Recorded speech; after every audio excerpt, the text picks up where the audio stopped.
জানিয়ে দেব বাংলাদেশের রাজনৈতিক অঙ্গনের এইমাত্র হাতে পাওয়া সর্বশেষ গুরুত্বপূর্ণ সংবাদ। শুরুতেই শিরোনাম। খালেদা জিয়ার জন্য ফল পাঠালো জামায়াত, কি বার্তা দিচ্ছে থাকছে বিস্তারিত প্রতিবেদনে। এরপর জানিয়ে দেব আজিজ ও বেনজির কার সৃষ্টি প্রশ্ন মির্জা ফখরুলের, থাকছে বিস্তারিত প্রতিবেদনে। এতক্ষণ শিরোনাম শুনছিলেন, এবার বিস্তারিত। বিএনপি চেয়ারপারসন বেগম খালেদা জিয়া ও ভারপ্রাপ্ত চেয়ারম্যান তারেক রহমানের জন্য মৌসুমি ফল উপহার পাঠিয়েছে বাংলাদেশ জামায়াত ইসলামী। বিএনপি চেয়ারপারসনের প্রেস উইং থেকে দেওয়া এক সংবাদ বিজ্ঞপ্তিতে এই তথ্য জানানো হয়। বিজ্ঞপ্তিতে বলা হয়, গতকাল সোমবার রাত ৯টার দিকে বিএনপি চেয়ারপারসন গুলশানে কার্যালয়ে উপহার হিসেবে আম ও লিচু পাঠিয়েছে বাংলাদেশ জামায়াতে ইসলামের আমির শফিকুর রহমান। আমিরের পক্ষ থেকে ফলগুলো নিয়ে আসেন তার প্রতিনিধি গোলাম মাওলা।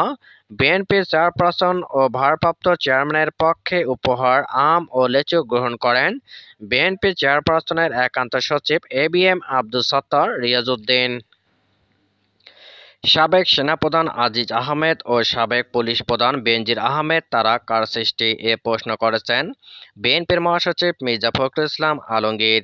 তিনি বলেছেন, একটা দুইটা নয়, এরকম অসংখ্য ঘটনা চতুর্দিকে তাকিয়ে দেখবেন, তাদের দুর্নীতি ছাড়া আর কিছুই নেই। আজ মঙ্গলবার দুপুরে আলোচনা সভায় বক্তব্য দেন বিএনপির মহাসচিব। ঢাকা রিপোর্টার্স ইউনিটি কার্যালয়ের মিলনায়তনে প্রয়াত রাষ্ট্রপতি জিয়াউর রহমানের ৪৩তম শাহাদত বার্ষিকী উপলক্ষে এই আলোচনা সভার আয়োজন করে জাতীয়তাবাদী মুক্তিযোদ্ধা দল।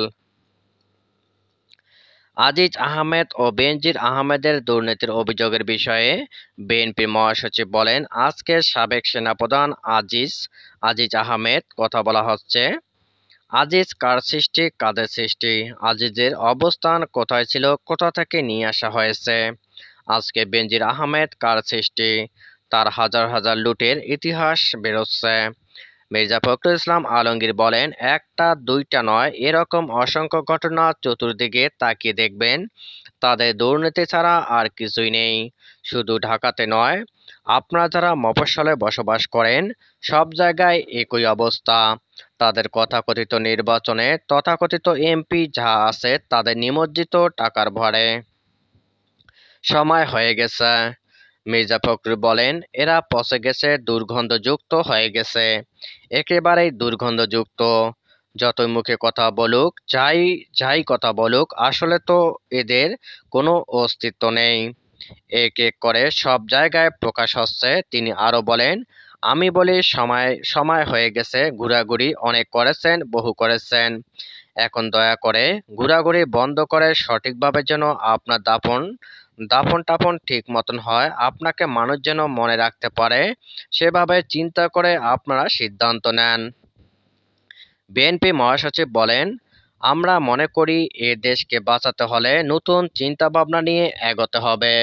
সেই নতুন চিন্তা ভাবনার মধ্যে অবশ্যই আপনাকে এ দেশের মানুষ, পৃথিবী, ভূরাজনীতির সবকিছু সামনে নিয়ে চিন্তাকে সুনির্দিষ্টভাবে নিয়ে যেতে হবে। চলমান আন্দোলন তীব্র হবে।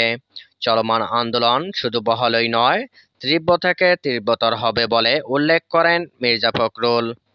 তিনি বলেন, আমি জানি আমাদের এখানে কথা বলাও বিপদ, এখানে চলাও বিপদ, এখানে আন্দোলন করাও বিপদ, সবই বিপদ। এই বিপদ থেকে কাটিয়ে উঠে আমাদের কিন্তু সাহস করে রুখে দাঁড়াতে হবে। মির্জা ফখরুল বলেন, আমাদের নেতা দলের ভারপ্রাপ্ত চেয়ারম্যান তারেক রহমান, যিনি বিদেশ থেকে আমাদের নেতৃত্ব দিচ্ছেন, তার নেতৃত্বে আমরা এত দূরে এসেছি। একটা কথা আপনারা সবাই দেখেন, এত নিপীড়ন, নির্যাতন, মামলা মোকদ্দমা আমাদের লোকগুলোকে একটাকেও টানতে পেরেছে কি? পেরেছে? পারেনি। একটা দুইটা থাকে সব সময়। ও আচ্ছা, না, ও একজনই, শাহজাহান ওমর, আর খুঁজে পাবে না। সুতরাং আমাদের হারানোর কিছুই নেই। এখন তরুণদের এগিয়ে আসার আহ্বান জানিয়ে মির্জা ফখরুল বলেন, আমাদের তো বয়স হয়ে গেছে, আমরা কি রাইফেল ধরতে পারবো? আমরা কি রাস্তায় দাঁড়িয়ে এইভাবে মারামারি করতে পারবো না। আমাদের দরকার ইয়াং জেনারেশন। যখন আমরা ৭১ সালের যুদ্ধে ছিলাম, আমরা সবাই মুক্তিযোদ্ধারা তরুণ ছিলাম, সবাই যুবক ছিলাম। মাথার মধ্যে কিছু ছিল না, দেশ স্বাধীন করতে হবে এটা ছাড়া। It is the it is the only goal. কে কি হবে না হবে সবাই দলমত নির্বিশেষে এক হয়ে গিয়েছিল। তিনি আরো বলেন, আজকে সেই সময় এসে গেছে, তখন দেশ স্বাধীনতার জন্য লড়াই করেছিলাম, আর দেশ রক্ষা করার জন্য এখন এই লড়াই। এই লড়াইয়ে আমাদের নামতে হবে। এই লড়াইয়ে যদি আমরা পরাজিত হই আমরা নিশ্চিহ্ন হয়ে যাব। জাতীয়তাবাদী মুক্তিযোদ্ধা দলের সিনিয়র সভাপতি নজরুল ইসলাম খানের সভাপতিত্বে এখানে অনেকে উপস্থিত ছিলেন।